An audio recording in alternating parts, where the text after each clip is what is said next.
বহুল আলোচিত আয়নাঘর নামে খ্যাত ঢাকার ৩টি স্থান পরিদর্শন করেছেন অন্তর্বর্তী সরকারের প্রধান উপদেষ্টা ডক্টর মোহাম্মদ ইউনূস।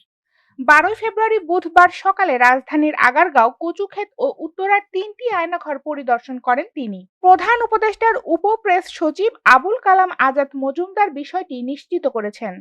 আয়নাঘর ৩টি পরিদর্শনকালে প্রধান উপদেষ্টার সঙ্গে স্বল্প সংখ্যক দেশি ও বিদেশি গণমাধ্যম কর্মী ও ফ্যাসিস্ট আওয়ামী লীগ সরকারের আমলে আয়নাঘরে নির্যাতনের শিকার ভুক্তভোগী পরিবারের সদস্যরা উপস্থিত ছিলেন। এ সময় প্রধান উপদেষ্টা বলেন, আয়নাঘরের বর্ণনা যদি দিতে হয় তাহলে বলতে হয় বীভৎস দৃশ্য। মানুষের মনুষ্যত্ব বোধ যে আছে তা জানতে বহু গভীরে যেতে হয়। যতটাই শুনি অবিশ্বাস্য মনে হয়। এটা কি আমাদের জগৎ, আমাদের সমাজ? অভিযোগ রয়েছে সাবেক প্রধানমন্ত্রী শেখ হাসিনার শাসনকালে ২০০৯ থেকে ২০২১ সালের সেপ্টেম্বর পর্যন্ত ৬০৫ জনকে গোপনে বন্দী করে রাখা হয়েছিল।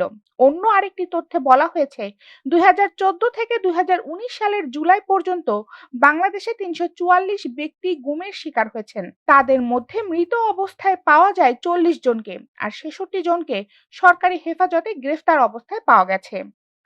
ইয়ামুল আশুরা বৃষ্টি, সময়ের কণ্ঠস্বর ডেস্ক, ঢাকা।